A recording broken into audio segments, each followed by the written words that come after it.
obviously, like, one of the big things here is the slope. I mean, you're terracing on a north-facing slope, which I think is really fascinating. Can you talk about if a grower has interest in growing on a slope or has access to a slope, where do you start in terracing? Yep. And what are maybe some of the things you learned in doing it? Yep.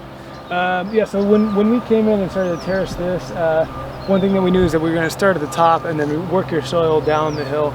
So we started with this top half first, and then kind of push more soil, and then as you go down, you're actually pushing soil. So every push, you actually push it out, push it out, push it out, come back, and then you start your next terraces down below. So you're actually removing a lot of topsoil. You're pushing it all the way down the hill. Sucks, but if you want to, like, you know, grow food on a hillside, or if this is your land, this is your limitations, you can do it. You can just have to start at the top and work your way down, and then rebuild your soil back up from there. Just adding a lot of compost and your micro minerals, and then if you can do a cover crop to begin with, that'd be huge.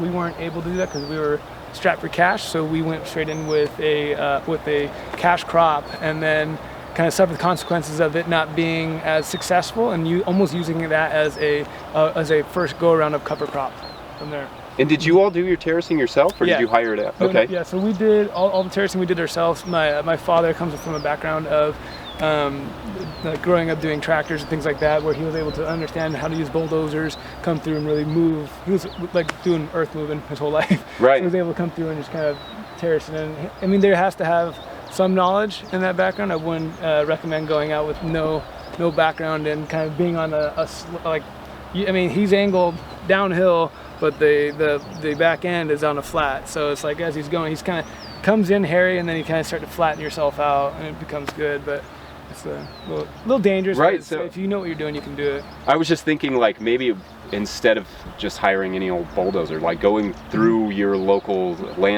construction worker, like any sort of contractors, and getting them to point you in the right direction with somebody who can really operate it. Yeah, definitely. That would be the recommended way. My dad came through. We ran a private contract business to start out with, but like having his background was huge. Yeah. One thing I do recommend, if you're going to do this, think bigger.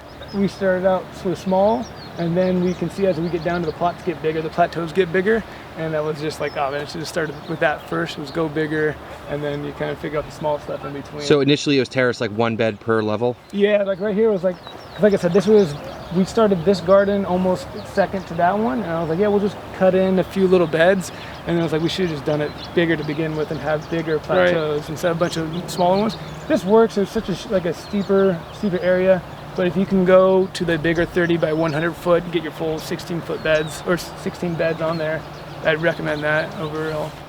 And then you have edges, like up here, there's a bunch of celery and some chives or green onions there. Mm-hmm. With that, like keeping that edge from eroding, are there, you probably don't have to deal with that. You said it was like 7 inches of rain or something. But like if you're dealing with more rainfall, what do you do to mitigate that? Absolutely, I would keep your edges. So some of the things that the top halves is that we keep them planted out, and that kind of helps mitigate with erosion.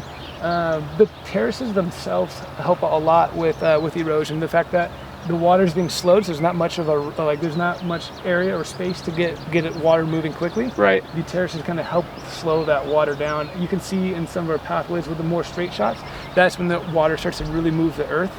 But keeping the terraces as flat as possible. So these are also all lasered leveled flat.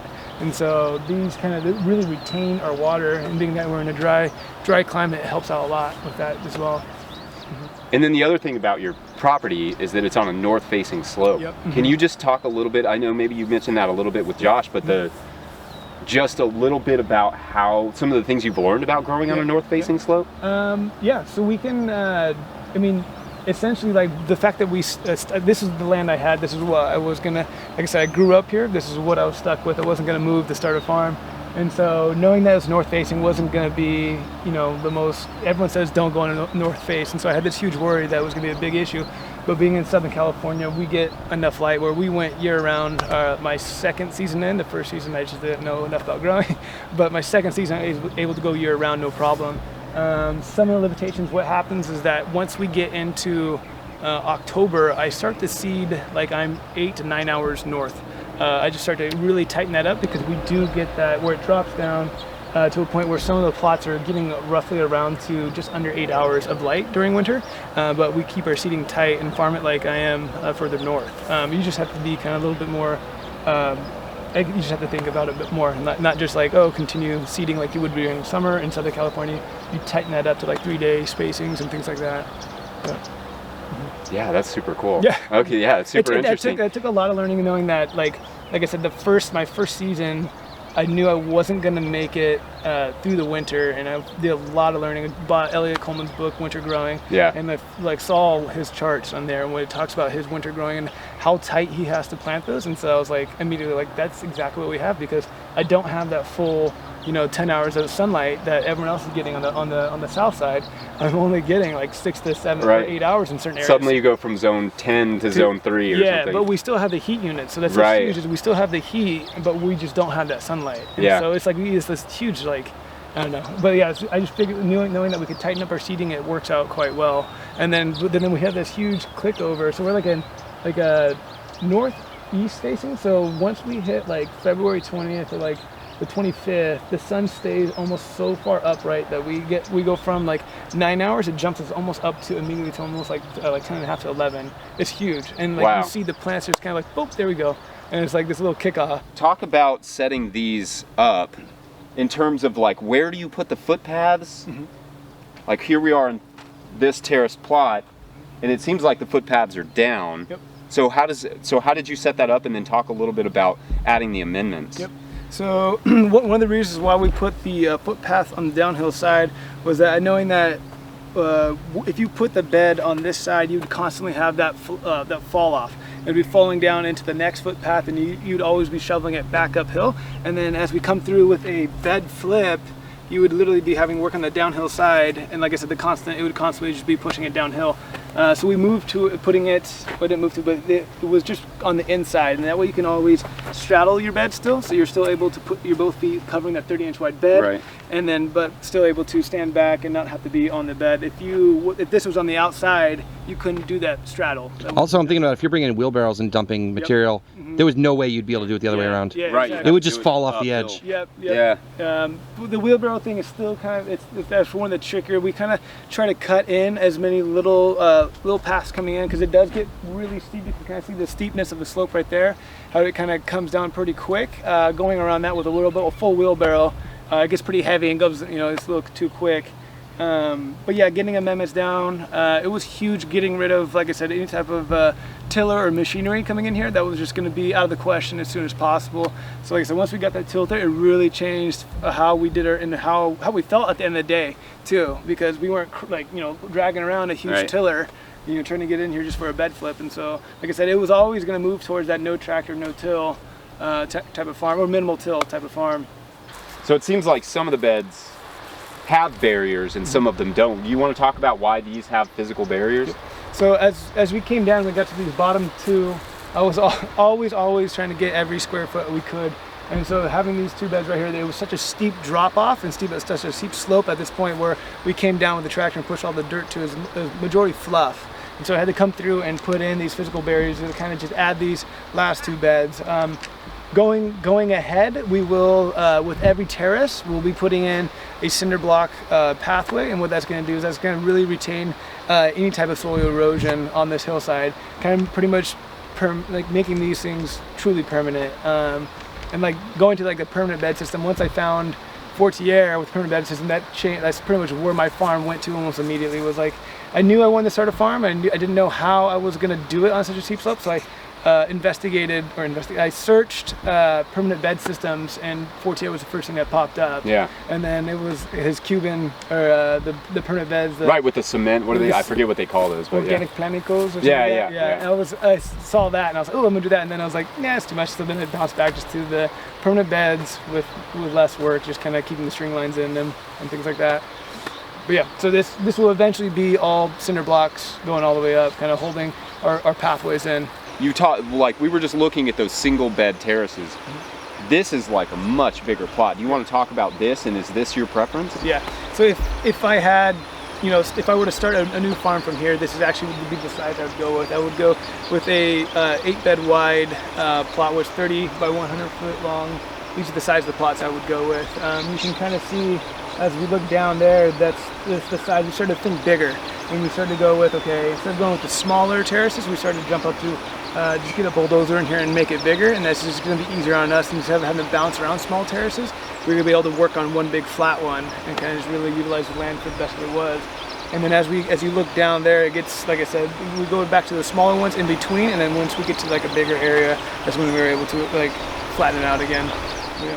And do you want to talk just for a second about drainage? Because you said that even with your low rainfall, you ended up having a little bit of moisture buildup here. Yeah. So with the hillside directly behind us, it actually, what happened was this is the first day we put this plateau in. The entire hillside drained to right here, and then what it did was it filled up all my walkways to the highest point, and then it found the weakest spot. And then it pretty much just started to flush out that weak spot, and what we had to come and do, and we put in some drainage, kind of like, so the entire field would fill up with water, and then it actually funnels to this low spot, and then from there we actually flush out the water, like mitigating any type of runoff. And so like it like worked out perfect, essentially. Right. So when you're building this, do you think that that's something that somebody should take into consideration in terms of, like, I was thinking that if you're building it, generally you'd want it perfectly level. Yeah. But maybe if you have all this focus coming down here in water, maybe having it at a very slight angle just so it can drain off may not be the worst idea. Yeah, that was exactly. So if you could tell on our very last, the very last one that we did with the black tarp on it over there, was that we finally did it perfect. We like angled it just enough to where the water is going to fill to the actually the south side of the property and then drain out the back side. And so so it's actually tilted south, so that it's at an angle towards the south, and then it actually angles to the east. So it has that south face with the east drain. Right, water runs out and then it. That's great. But yeah, so let's definitely take that into consideration. Don't make it flat. That's great. Yeah. One of the other benefits of having a larger space leveled out is tunnels, right? What's that? Yeah. Being able to put tunnels here. Yeah. It's huge. Right, and then you have these two bed hoops. Yep. Right, and if you couldn't do double bed hoops on those, so that it's much more efficient. So down here, this we were gonna originally this was gonna be a 30-foot by 100-foot greenhouse, but from being that we are once again on the north side, every time we go up, we cast a shadow down. So on the field just below it, we would cast too large of a shadow during our winters, and it wouldn't benefit us to put a greenhouse here. So this is going to become a 14-foot wide low tunnel. And then as we move down, our lowest plateau in the lowest area, we'll put in our 30 by 100-foot greenhouse at the lowest part where it's not going to shade out any other crops. And then the one above that will run another 14-foot wide low tunnel as well, Caterpillar. And that's just the limitations that we have being that we're on the north side. So we still have to think about that, the shadow cast, which kind of sucks, but dealing with it, you know. Right, but that's really interesting to think that you have to put it as far downhill as you can, just because you have to think when you're on the north side more about how things are shading. Or what taught me that was when we put in my greenhouse right here, my nursery, that casted a huge shadow on this plot here, where it actually slowed down our winter growth tremendously. And so like, nope, can't do that. You got to move it all the way down. But that's something that we definitely want to have, is that greenhouse. So like I said, we are limited on the light, but we have that heat unit, which is still huge. The plants still grow vigorously. They just need just enough light to keep it moving. Yeah.